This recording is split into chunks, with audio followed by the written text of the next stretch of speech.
ఈ వీడియోలో మనం ఒకే వైపు చరరాశి కలిగిన సామాన్య సమీకరణాన్ని ఎలా సాధించాలో చూద్దాం. అందులోనూ మొదటగా సంకలనం అంటే కూడికను కలిగిన సమీకరణాన్ని ఒకే సోపానంలో ఎలా సాధించాలో ఒక ఉదాహరణ ద్వారా మనం తెలుసుకుందాం.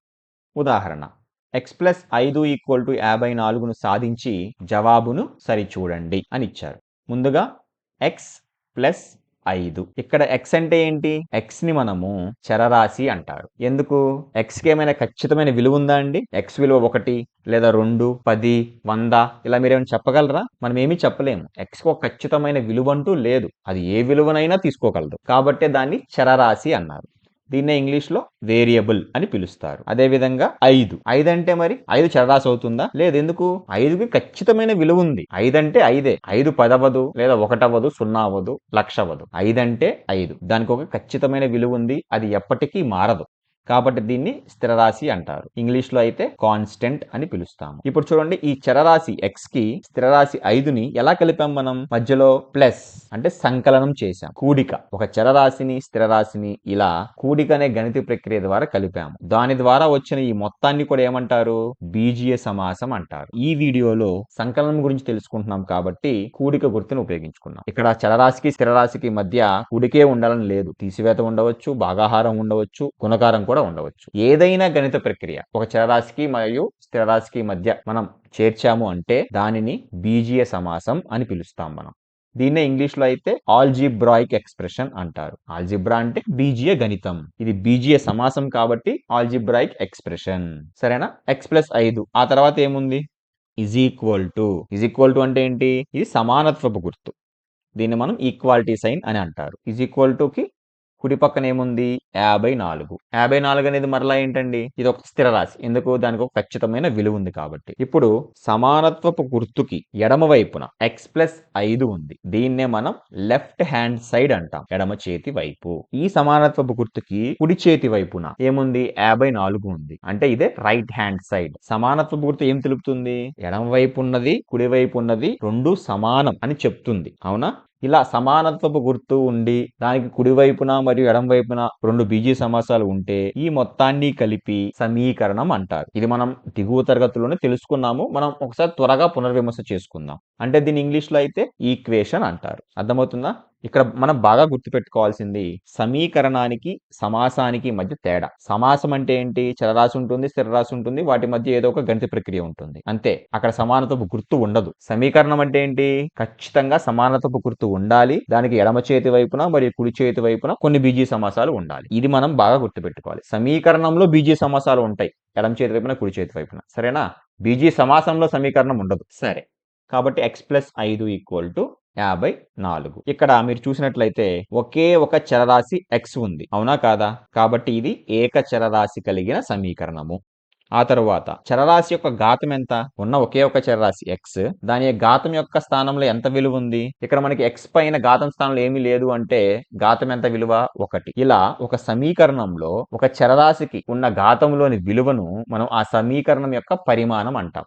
కాబట్టి ఇప్పుడు ఇక్కడ ఇచ్చిన x+5 = 54 అనే సమీకరణం యొక్క పరిమాణం ఎంత అని అడిగితే ఏం చెప్తారు మీరు? ఇక్కడ ఉన్న చరరాశి x యొక్క ఘాతంలో ఉన్నది 1. కాబట్టి 1 అనేది ఈ సమీకరణం యొక్క పరిమాణం అవుతుంది. ఇలా 1 పరిమాణం కలిగిన సమీకరణాలను రేఖీయ సమీకరణాలు అంటారు. వీటిని ఇంగ్లీష్‌లో అయితే లీనియర్ ఈక్వేషన్ అంటాం.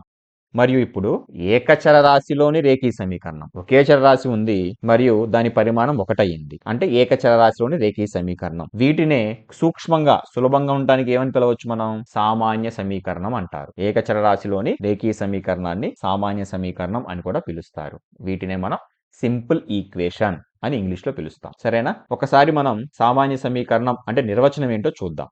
సామాన్య సమీకరణం యొక్క నిర్వచనం. x ఒక చరరాశి, a, b మరియు c లు 3 స్థిరరాశులు. x మాత్రమే ఒక చరరాశి, a, b, c లు అనేవి ఏమైనా స్థిరరాశులు. వాటికి ఏదైనా ఒక ఖచ్చితమైన విలువ ఉంటుంది. మరియు a అనేది శూన్యేతరం. a 0కి సమానం కాదు. అట్లా అవుతూ ax+b = c లేదా ax = b. జాగ్రత్తగా గమనించండి.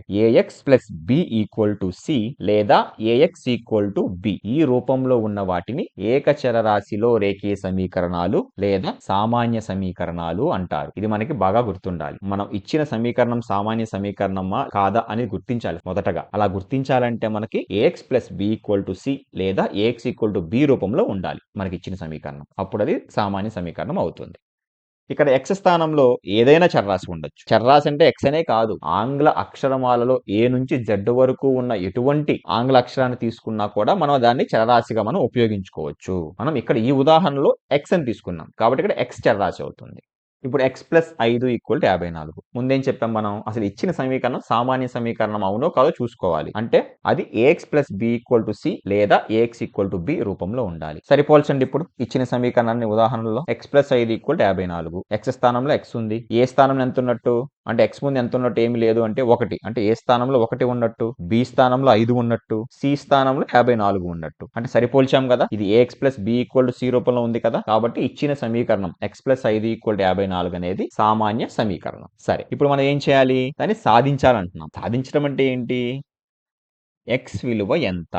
అంటే ఏంటి? x స్థానంలో ఏ విలువ పెట్టి దానికి 5 కూడితే 54కి వస్తుంది. అంతే కదా. దాన్నే సాధన అంటారు. ఇక్కడే మనం x విలువ కనుక్కోండి అన్నా, ఈ సమీకరణాన్ని సాధించండి అన్నా, ఈ సమీకరణానికి మూలం కనుగొనండి అన్నా, లేదా ఈ సమీకరణంలో x విలువను ఎంత ప్రతిక్షేపిస్తే ఇది తృప్తిపరుస్తుంది అన్న ప్రశ్న ఏ రూపంలో అయినా ఇవ్వనివ్వండి. దాని అర్థం x విలువను కనుగొనండి అని. అవునా? అంటే ఇప్పుడు చూడండి x =? ఇక్కడ సమానత్వపు గుర్తుకి ఎడమ వైపున x మాత్రమే ఉంది. కుడి వైపున క్వశ్చన్ మార్క్ అంటే దాని విలువను రాస్తాం. మనకి ఇచ్చిన సమీకరణంలో సమానత్వానికి ఎడమ వైపున ఏముంది? x + 5 ఉంది. కానీ నాకు x మాత్రమే ఉండాలంటే నేను ఏం చేయాలి? ఈ +5 లేకుండా చేయాలి. +5 లేకుండా చేయాలంటే అది +5 కాబట్టి నేను -5 చేయాలి. అవునా కాదా? అంటే -5 రాశాను అనుకోండి. సరే, ఇలా చేశాం కాబట్టి ఇలా మనం ముందుకెళ్ళిపోదామా? లేదు. ఎందుకు? జాగ్రత్తగా గమనించండి. ఇది సమీకరణం. అంటే సమానత్వ పూర్తికి ఒక వైపున మీరు ఏదైతే గణిత ప్రక్రియ చేశారో ఇంకో వైపు కూడా అదే గణిత ప్రక్రియను చేయాలి. అవునా కాదా? ఎడమ వైపున ఇక్కడ మనం 5 తీసివేశామంటే కుడి వైపును కూడా 5 తీసివేయాలి. లేకపోతే సమానత్వ గుర్తు ఎలా చెల్లుతుంది? కాబట్టి మనం కుడి వైపున కూడా -5 చేయాలి. ఇప్పుడు ఏమవుతుంది చూడండి. x + 5 - 5 = 54 - 5. అంటే అప్పుడు ఎడమ వైపున ఏముంటుంది? +5 - 5 అంటే 0 కదా. అంటే ఎడమ వైపున నాకు x మాత్రమే మిగులుతుంది. x = 54 - 5 ఎంత? 49. చూసారా? x క్వశ్చన్ మార్క్ లో ఆ క్వశ్చన్ మార్క్ స్థానంలో ఎంత ఉండాలి? 49 ఉండాలి. x = 49. అంటే ఈ సమీకరణంలో x స్థానంలో మీరు 49 ప్రతిక్షేపించినట్లయితే మనకి సమానత్వానికి కుడి వైపున ఉన్న విలువ 54 వస్తుంది. దాన్ని ఒకసారి సరిచూద్దాం. మనం జవాబును సరిచూద్దాం. అంటే ఏం లేదు. x + 5 = 54 ఇచ్చిన సమీకరణంలో x విలువను ప్రతిక్షేపించండి. మనం ఏదైతే మనం కనుక్కున్నామో. కాబట్టి 49 + 5 = 54. ఎడమ వైపు 49 + 5 అంటే 54 అవుతుంది. కుడి వైపున అంతకు ముందే మనకి 54 ఉంది. చూడండి, సమానత్వపు గుర్తుకి ఎడమ వైపున విలువ మరియు కుడి వైపున విలువ సమానంగా వచ్చాయి. కాబట్టి LHS = RHS. దీన్నే మనం x = 49 ఇచ్చిన సమీకరణాన్ని తృప్తిపరుస్తుంది అని చెప్తాం మనం. చూసారా? ఒకే ఒక సోపానం. ఇక్కడ సంకలనం ఉంది ఇచ్చిన సమీకరణంలో x + 5 = 54 అని మనం ఒకే ఒక సోపానం. ఏంటి ఆ సోపానం? -5 చేశాం. ఆ సోపానాన్ని ఉపయోగించుకొని మనం ఈ సమీకరణాన్ని సాధించేశాం.